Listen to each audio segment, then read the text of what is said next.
You know a band's in serious trouble when even the most diehard fans are Googling, wait, is anyone original still in Chicago? Spoiler alert, barely. The legendary brass rock outfit from the late 60s and 70s has been touring so relentlessly with so many lineup changes that the band now operates more like a traveling franchise than an actual musical act. Robert Lamm and James Pankow are still in there, which counts for something. Genuinely, it does. Just pretend, wish you were holding me, wish you were still holding me. Oh, I'd still call.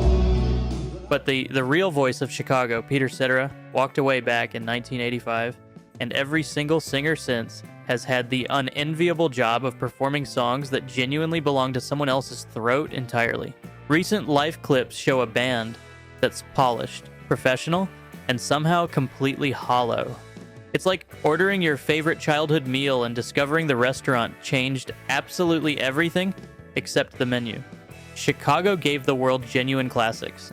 The current version gives us competent nostalgia. There truly is a difference.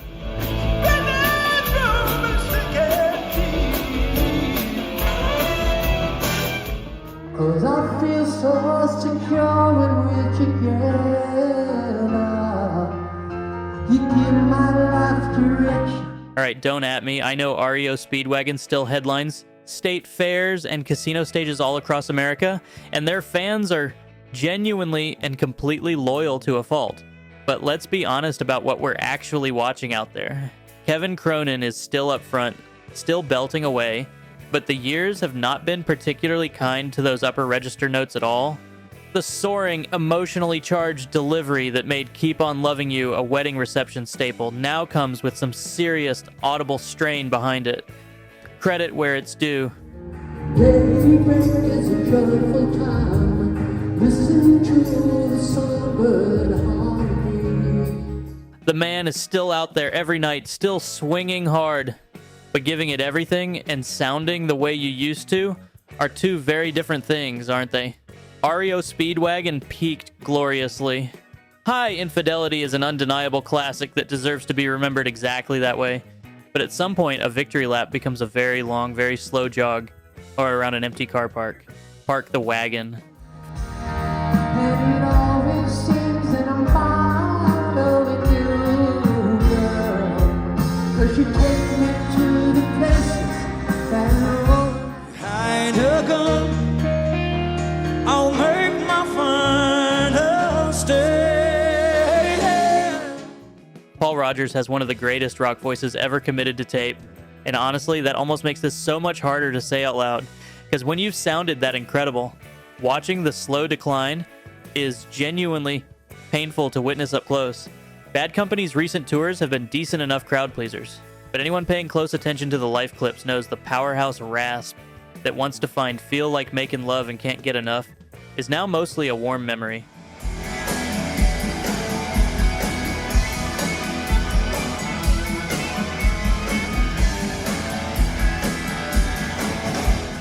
Roger still commands a stage. The charisma never quite fades entirely, but the voice is clearly doing things it no longer actually wants to do. And Mick Ralphs, the band's co-founder and guitarist, suffered a serious stroke in 2016 and has been completely absent from the stage ever since, leaving a significant historical gap every single night they perform. Bad Company's legacy is truly unimpeachable. Their current life product is considerably less so. Walk away. Live without love and live my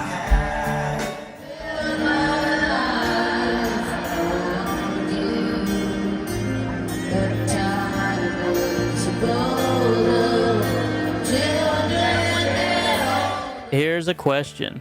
At what point does a band stop being a band and start being a really expensive cover act? Because Fleetwood Mac, one of the most beloved groups in rock history, is currently out there touring without Stevie Nicks, without Mick Fleetwood, and without Christine McVie, who passed away in 2022. What's left exactly? A name on a marquee and a bunch of musicians the original fans have never once heard of.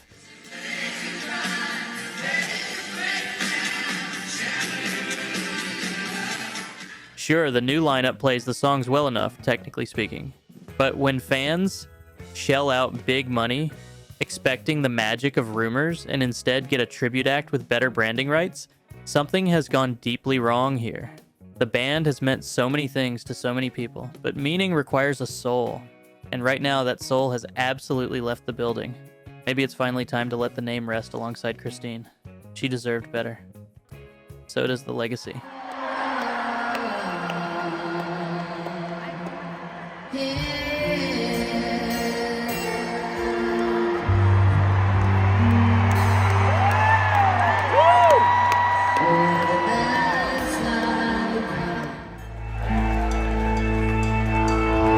Carry on my wayward son. There'll be peace when you are done. Kansas might genuinely be the most underrated band on this entire list. Carry On, Wayward Son, and Dust in the Wind are bona fide masterpieces, but they're also a band that's been quietly running on fumes since the 90s. Steve Walsh, the original voice of Kansas, stepped away back in 2014 citing health issues and said he didn't want to keep touring when he couldn't deliver what those songs actually deserved. Honestly, that's genuine. Deep respect for the music. So many ways, the things that you dream of are lost in the haze.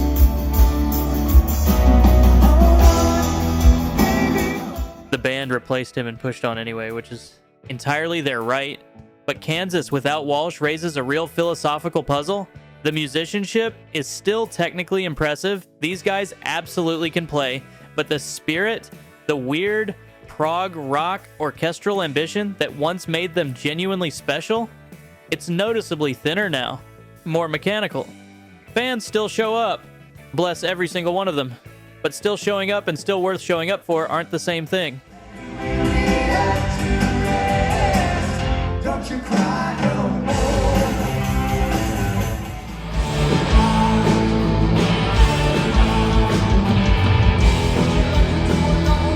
Oh, Cheap Trick. Robin Zander still has some of that voice left. Genuinely impressive at his age. Absolutely no question about it, but some of that voice is doing a tremendous amount of heavy lifting when we're talking about one of the most distinctive rock singers of his whole generation. Recent shows have had real moments, but they've also produced some very public stumbles along the way. And while Rick Nielsen remains an endlessly entertaining guitar hero character on stage, you can't help but notice the energy levels have quietly dropped from manic rock circus to experienced professionals methodically hitting their marks each night.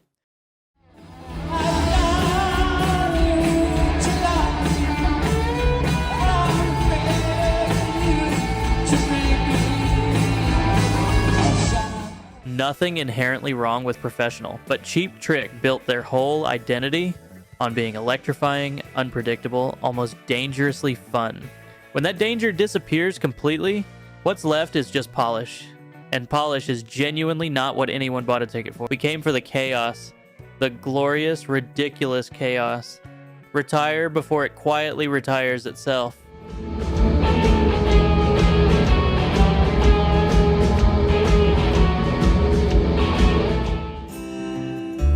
Till now, always gonna be on my own. Heart is a genuinely fascinating case because Ann Wilson, when she's really on, is still one of the most powerful female voices in rock history. There are nights she sings Barracuda, and you immediately remember exactly why she was completely untouchable back then. But those nights are becoming noticeably rarer. And the ongoing tension between Ann and Nancy Wilson, who haven't toured together in years following a very public falling out, has left the Heart brand in a genuinely confused state. Ann tours solo under the Heart name.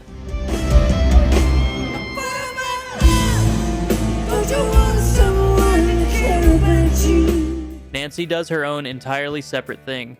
Fans show up expecting Heart and get roughly half a band. And not always the more compelling half, depending entirely on the night.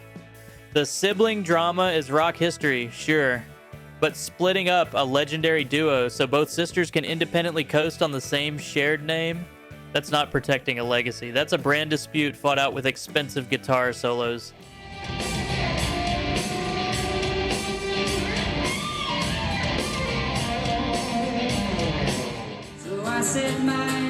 lights on Monday, and I got myself undressed.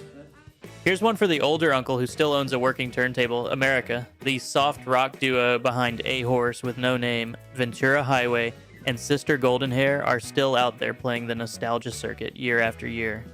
Dewey Bunnell and Jerry Beckley are genuinely warm guys who clearly still love what they do, and that real sweetness comes through on stage every single night, no question at all.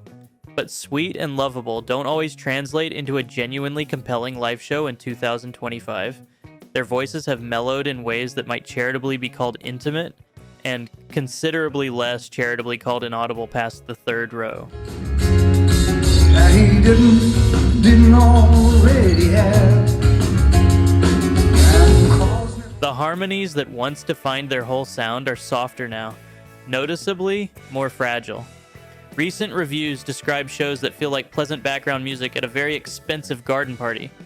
America made genuinely beautiful music. There's something quietly sad about watching it slowly become audio wallpaper. The Horse has no name.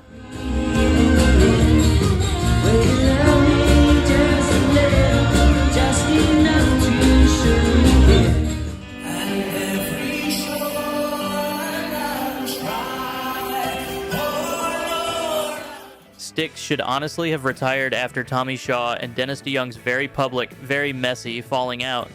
Instead, they've been operating as two entirely separate touring entities. The Shaw-led Styx and the DeYoung solo show, both trading on the exact same legacy, both playing the same classic songs to fans who are increasingly and genuinely confused about exactly which version they're even paying to see on any given night.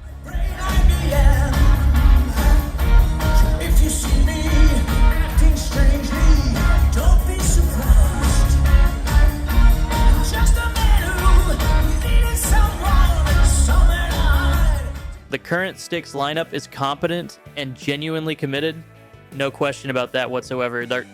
But without DeYoung, the unmistakable voice behind Come Sail Away and Babe, there's a very large, very obvious DeYoung-shaped hole right at the center of every single performance. And DeYoung himself is still out there touring solo, well into his 70s, pushing his voice through those famously ambitious prog rock arrangements every night. Somebody needs to sit both parties down and just say it plainly. It's over. You both won. The fans lost. Stop.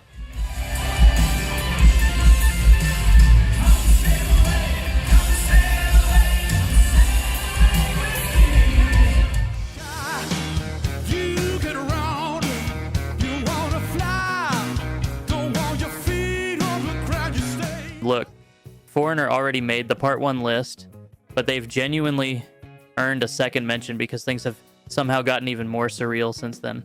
As of 2024, original founder Mick Jones, the actual creative force behind the entire band, stepped away from touring altogether.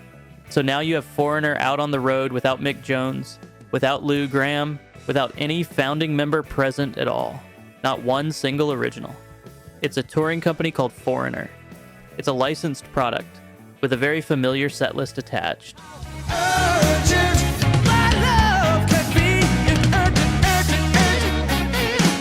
Kelly Hansen is a genuinely talented frontman doing his absolute best out there every single night.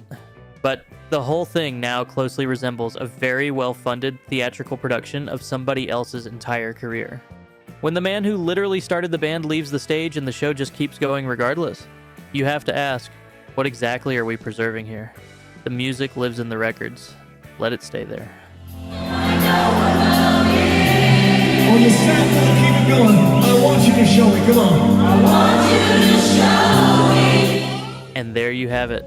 10 more iconic 70s bands that maybe, just maybe, should finally take that last bow. Look, I love every single one of them. These bands helped write the soundtrack to a whole generation, and that matters. But there's a real difference between honoring a legacy and quietly dismantling it one shaky tour at a time. So what do you think? Am I being too harsh? Or did I miss a band that absolutely belongs on this list?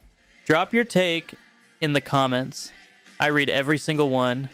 And if classic rock is running through your veins, like it is mine, hit subscribe, and let's keep this conversation going.